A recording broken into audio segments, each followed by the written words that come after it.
How y'all doing? I'm Joshua Wiley, and y'all gotta excuse me. I was sitting here in personal study on a series I'm about to do, an upcoming series I'm about to do called The Cry of Eve.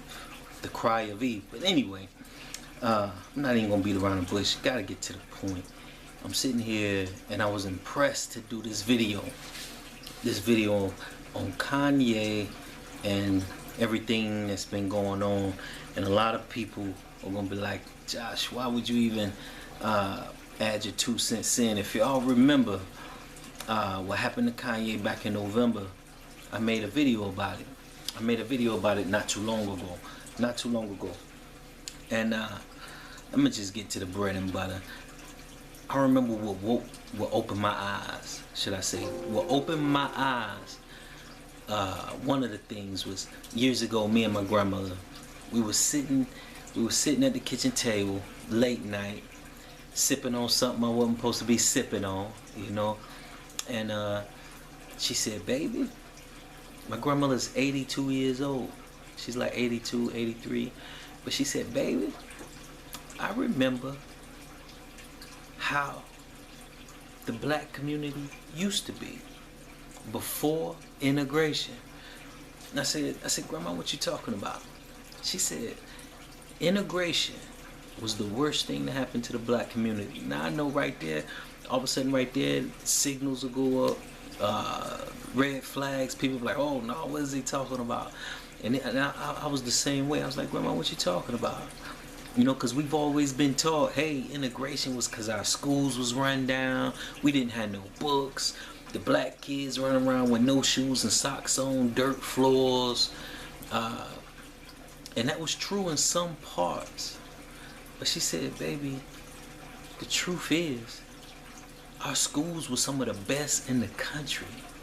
She said, because we had our own teachers teaching the children, and she said we chose what the curriculum was. We taught them about gardening, God, moral values, having respect for themselves. But she said it was so high level that the certain schools, and this was in Asheville, North Carolina, she said certain schools, certain black schools, now this was the early 1930s, 1940s, around that time period. She said certain black schools was top notch and blowing out other schools in the country. And she said, but when we integrated and they brought the black children to the white schools, she said then they stopped learning things that have to do with their moral values. They stopped learning about the real black history, not just that we were slaves. So it really opened my eyes and led me to start studying. I was already a lover of history, and I was already on a track, you know, to where thinking for myself. But I had never heard it from her point of view of how the black community used to be before integration, because I only had one side. I only heard what I was taught in schools, that the black community back then was all run down, and you know, the civil rights movement was because we were begging for a better lifestyle and better way. She said, baby, that's far from the truth.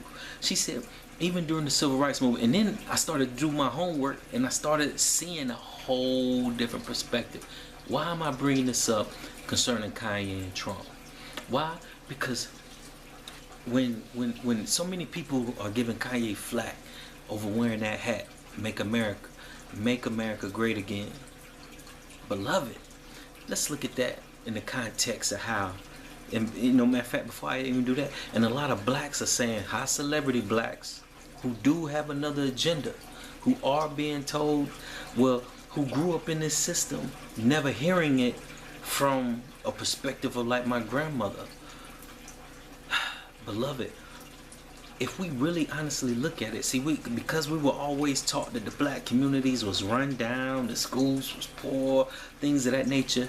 You know, when we hear somebody say, let's make America great again, we think, oh, we automatically think, oh, he talking racism, talking about taking it back to the slavery where the white man ruled, and we're going, beloved, if we really think about it, look even the moral aspect of it.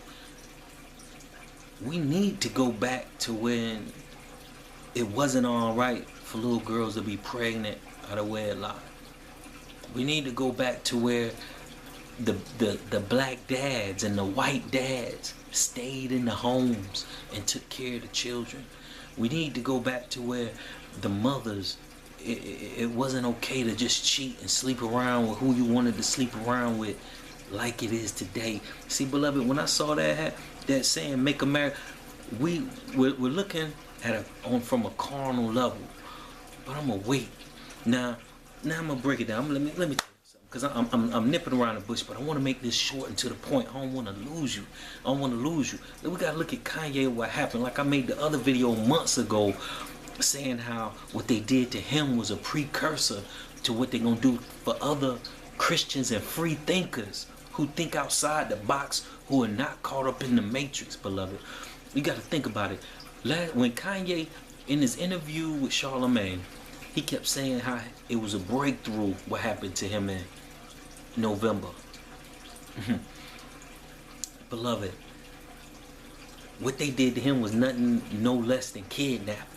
And we just allowed it to happen. Why? Because they say, oh, he was crazy, he had issues. But beloved, they took him to a mental hospital in handcuffs. You don't think that's up here with Kanye? And see, he knows he got himself in something. And I believe he's fighting back. It's like chess. When they did that to him, Kanye said, okay, it's really real. It's this deep. See, it got real for him on a high level when they did that to him. But see, I already see where he's at now. He's fighting back on a higher level. But y'all gotta peep the level. You gotta peep the level. He said, because last time he was taken off to a psych ward in handcuffs. Best believe they gonna kill him. You know, they're gonna try to kill him this time. And beloved, so he's throwing jewels out there without being so blatant this time. Now he's playing chess like he should. But you just got to pick up on the pieces. Stop being so willing to just throw stones and actually listen to what he's saying. Now, like I said, when he wore the hat, "Make America Great Again," let's look at that in the moral aspect. See, you got too many blacks who gonna say, "Oh no, I can't believe he do that," because like I said, they thinking from it was just a rundown, that blacks was just run down, poor, big, but all of a sudden we're living great now. Really? They had a Black Wall Street back then. A Black Wall Street. When you look at the writings of Langston Hughes and things like that, of course, there were issues with certain things and equality, of course. But don't we still see that today? And some people might say, but Josh, it's not on the same level. It may not be in certain ways. And it's worse in certain ways. It's worse in certain ways. Beloved, back then there were way more black businesses. Some people might say, oh, but you couldn't go to a white bathroom and drink from a white water fountain. There were black businesses. There were things of that nature where, like I say, the black community was more tight-knit and stood together. When you look, I don't know if y'all seen that movie about Rosa Parks. You know, when you look at the way blacks helped each other even during that situation, you know, even though they were fighting for civil rights. But if you look at it, the way the black community was and how they stuck together and came together, don't we need some of that today? Shouldn't we get back to that? You know, let's make America great again for us. We have to unlearn the lies we were taught in school and really open our eyes to learn the truth. I can't stress enough, we had a Black Wall Street back then. Our schools used to outscore the other schools in the nations and in the world. This is fact. So think about it. If you got an enemy and he sit back and he watching, they like, man, their communities are thriving, they're tight-knit. How can we destroy them? We got to get to their children. How can we get to their children? Let's bring their children to our schools. Let's teach their children that they were nothing but slaves. Come on, y'all. You gotta wake up and see what my 83-year-old grandmother was talking about when she said we were way better off before integration. But that it don't stop right there. Like I said, you gotta look past what he said and look deeper. You gotta look a little deep. Kanye is deeper than what we're giving him credit for. Like when I know you say, but Josh, he said slavery is a choice. Beloved, many of the Africans became slaves without having a choice. But to remain a slave, you have a choice. And a lot of them had choices here. And a lot of them took and tried to fight for their freedom. A lot of them escaped. Harriet Tubman made her choice and she said, I'm gonna be free. I choose to be free. But now, you know, and so I'm not knocking the slaves who stayed, because a lot of them was threatened with their kids were getting murdered. They were just afraid, fearful. They didn't know where to go, didn't know how to survive. But some of them said, bump that. I'm making my choice and I'd rather die trying to be free. I mean, what he said was true. The slaves did have a choice. You could either remain a slave or you could die trying to be free. I mean, that's truth. That's truth. And that's not knocking the ones who remain slaves. But now I want you to go deeper with it, because like I told you, remember last time Kanye spoke out? When he got upset and spoke out, he was taken to a hospital with handcuffs, and the judge ordered that he could not be released. No telling what they was doing to him behind closed doors. So now let's look at the hidden effect of that. Many of us are slaves today. What if Kanye was trying to warn us on a high level, like, look, many of us are slaves today, but you have a choice. You have a choice on whether to be free or not. Doesn't the Bible teach that? See, we can be a slave to the world or become a slave to Christ. And when we become a slave to Christ, we become free indeed. Free indeed. But we have a choice. You know, see, when they got a hold of us in them schools, see, there's a reason I'm tying dots together, y'all. This all how we ended up in this situation where we are today was orchestrated. When they got us in them schools and only taught us that our ancestors was slaves with no choice, they didn't want to tell us that many of them were brainwashed and coerced in the stain on the tell us. Because some of y'all gonna say, how was a slave brainwashed? Beloved, it's the story of the little girl and the elephant at the zoo.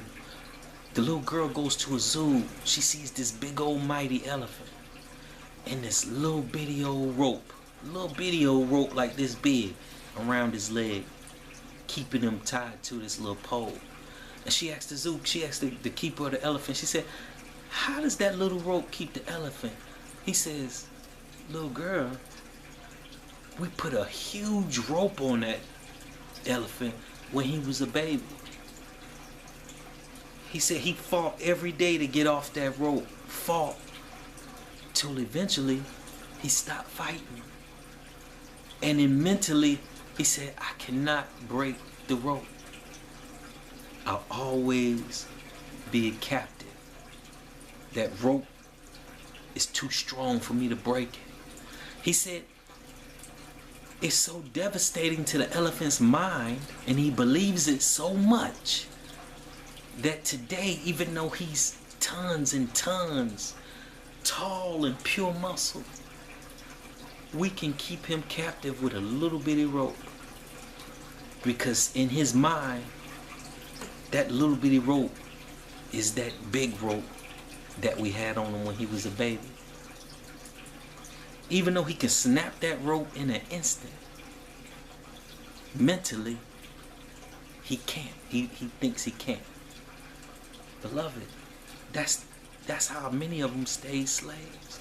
They broke them down since the children. See, a lot of the adults revolted and tried to escape, but you know, they put that mental rope, they put that rope on them as a child, to where when they got older, they felt like they couldn't get free. That massa was too big to escape. Beloved, those same chains and ropes are on us today. That's why, how many songs, how many times have I personally heard my brother say, man, I had no choice. I had to sell dope. Man, I had no choice. I had to do this and do that. Only now that I got out the game that I realized we were brainwashed. And see, they switched it on us. Of course, that's why they mad at Kanye. Y'all you gotta peep it to see it. Open your eyes to see it. They mad at Kanye because with him telling the youth to be a slave is a choice. See, right now they have us with that slave mentality to where, what's the rope? You say, Josh, how is that slave mentality affected today? Because you have kids who growing up in the projects and the slums, you know, born in certain lifestyles, and they think, man, this is it. I don't have no choice but to either play ball or sell dope. You see what I'm saying now? They think they don't have a choice when they do. And so because they don't think they have a choice, they get down and depressed. A lot of my friends was. When you get down and depressed, you become angry. You turn to dope, alcohol. You end up in prison. You end up in one of their private prisons. Where you become a slave to the system. And they make money off of you again. I believe it's like $20,000 or $40,000 a year for each inmate a private prison gets. So of course they want to fill up those prisons. Come on, y'all. This rabbit hole is deep. And some of you still say, he's just crazy. I rarely even pay attention to what's going on in the world. But because of what happened with Kanye, and I was down. I said, man, whatever they did to him in the hospital really affected his mind, because I haven't heard from him in months. So when I heard all these people saying, I can't believe Kanye said this, I said, wow, let me see what he said. But when I read it, I'm like, this is why everybody's mad? Really? Because he said, you can't make me hate who you hate or who society tells me to hate. Shouldn't that be the way we all think? Come on. Look, I'm a Seventh-day Adventist Christian, and I believe that one day in prophecy, the Bible tells me that they're gonna say all manner of evil against me. That isn't true. And what's saddening to me is I see so many people unjustified running to hate whomever they're being told to hate. So when I read that with Kanye, I'm like, wow, his mind is coming back to him, and he's awake. He's awake. For him to even say that comment, I believe that same thing. And I told people that same thing. Just because the world, just because they want me to hate Donald Trump, what am I gonna hate him for? Until I have a reason to hate Donald Trump.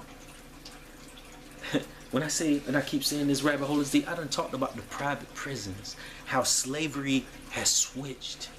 They make us, you know, my brother said one time, he said, yeah, they used to get us with they used to hit us with the chains. They used to keep us in line as slaves back in the 1800s with chains and whips.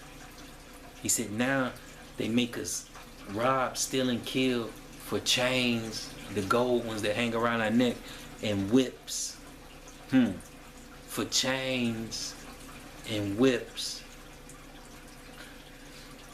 Was Kanye really telling us, hey, we're all slaves to this system, but remaining a slave is a choice. You have other options. You have other options. Let's look at it like this also. You know, a lot of people, you see so much Trump hate, you'll think Trump was a mass murderer times 87. But I'm honest, y'all. I'm honest in the way I look at things, and can't nobody make me hate somebody just because you hate somebody. I mean, that's always been me. That's always been me.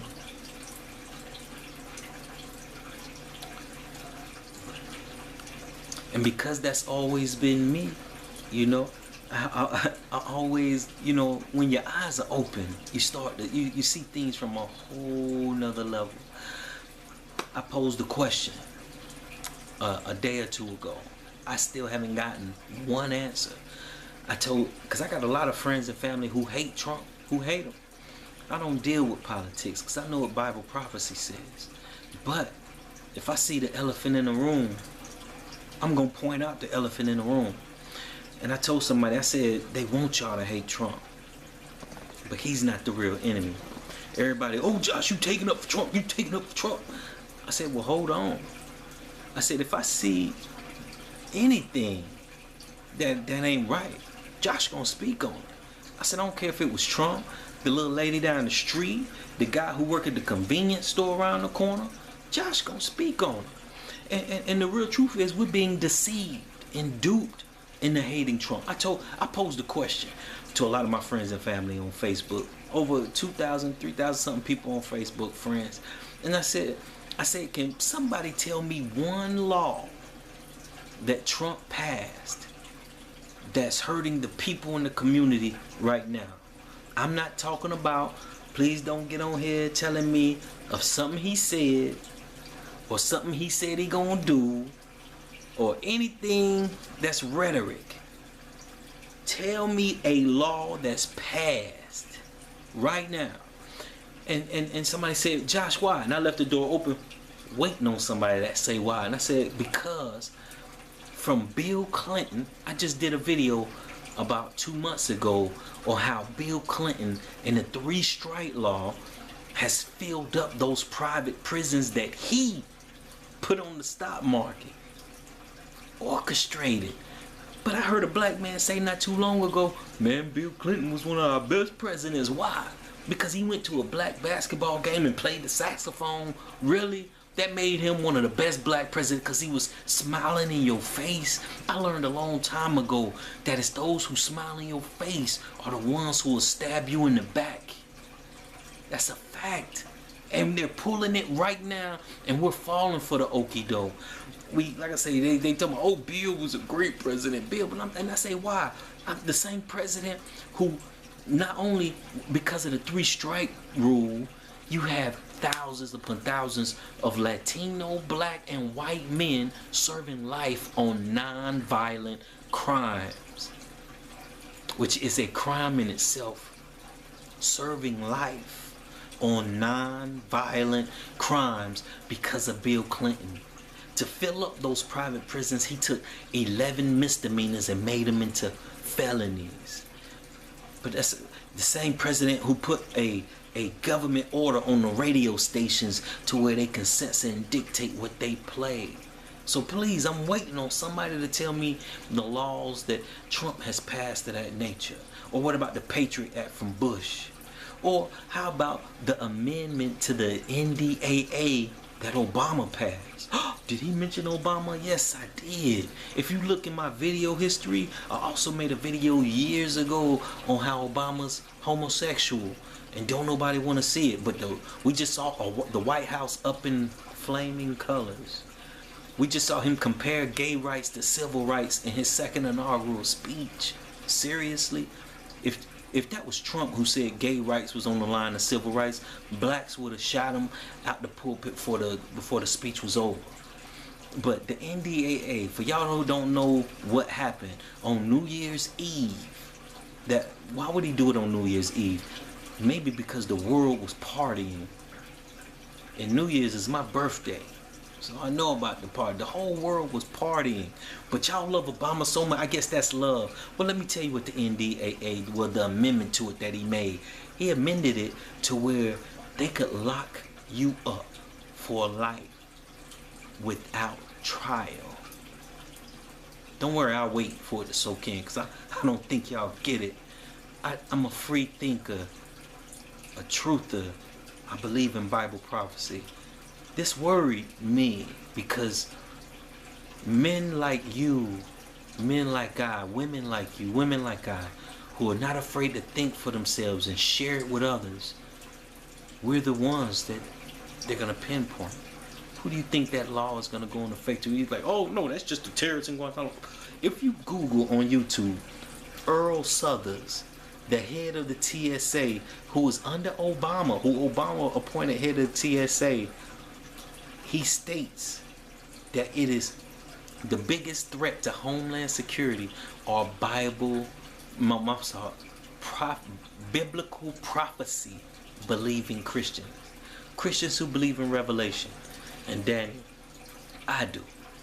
Christians who believe in Bible prophecy are the biggest threat to Homeland Security. So who did they really put that law for? You need to Google it. Google it. I mean, YouTube it. Just go ahead and YouTube it. So, beloved, we say all this nonsense about Trump because of some comments and because of his rhetoric, which I don't agree with half the stuff that I've heard him say. But he could talk. He remind me of my granddad and my uncle, just one of them honorary old men, you know. You know, who reached his 70s and just honoring, you know. But the truth remains. Did he pass the NDAA where they can lock you up without trial? Or how about the Obamacare where they made healthcare a monopoly to where you put the government and just one or two companies over the whole system so they can dictate the rates and pay rates? Oh yeah. And for those like me who who don't have healthcare, you get billed $700 to $800 at the end of every year for not having it. Or how about the abortion where little girls can go get abortions now through state-funded abortions off of welfare? Did we forget about that? No, we gave them passes on that. This isn't a game. This is real, y'all. And it saddens me how easily we fall for the okie doke. I've been working on this series. The Lord has blessed me to just move. Me and my family, so we've been getting settled in, and so I really haven't been making any videos in the past month and a half, 2 months, and I've been itching. The Lord's just saying, wait. And so this new series I'm about to work on, The Cry of Eve, I'm excited about it. So be expecting the video on it pretty soon. But I was sitting here in prayer and just meditating, listening to other things, and it hit me. Some said, you gotta speak on it. You gotta give a message to Kanye.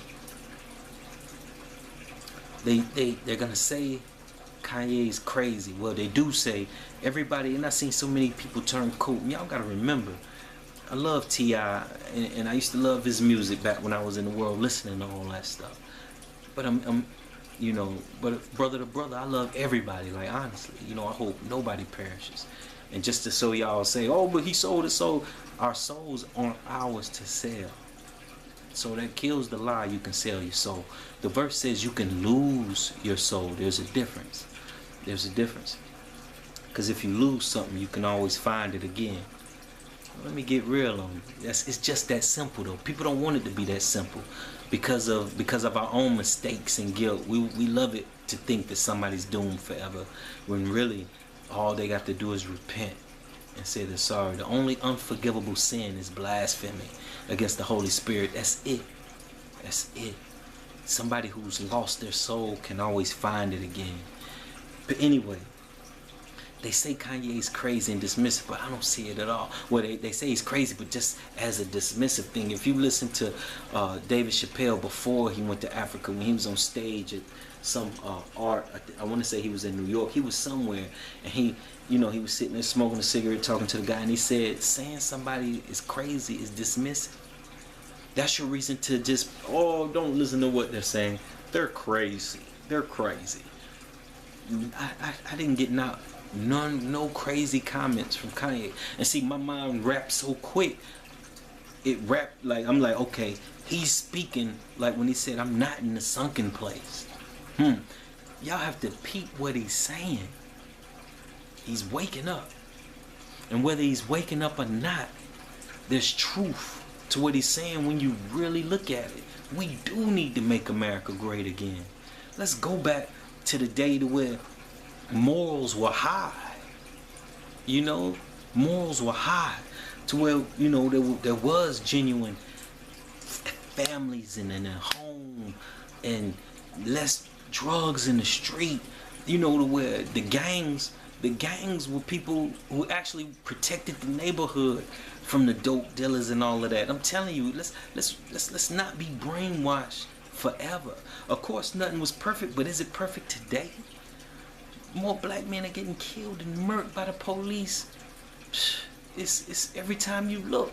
And I know, you know, it was even horrible back then. I'm not saying things were great back. I'm saying the moral aspect of it. When you go back to the moral aspect of living back in the day, because that's what really counts. It's our morals, our character. Who makes us? We can all talk tough and be caught up in worldly lifestyles, but is that how you honestly want your child to be raised? Any real man to tell me, you know, can't tell me you want your child to be gang banging and running the streets and think you're a tough guy. Too many friends I should be dead and in prison. Do you want your children in dead and in prison? But my message to Kanye is, yeah, keep. Everybody don't look at you crazy, bruh. And everybody not scared to speak out and endorse you.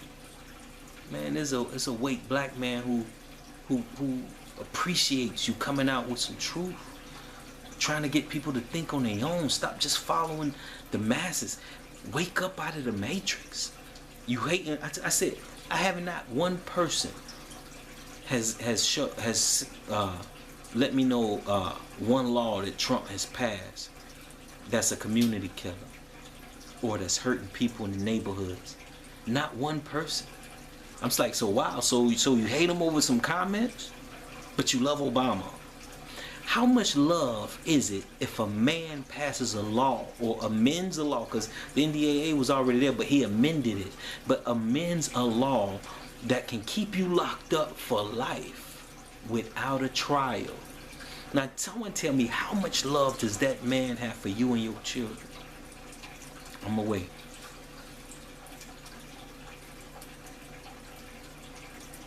It's not love at all. But we say, oh, I love Obama. How much love does he have to allow young girls on welfare to not even need their parents' permission to have an abortion? To kill a child? But y'all hate Trump over some comments. Kanye's not crazy. He's on point.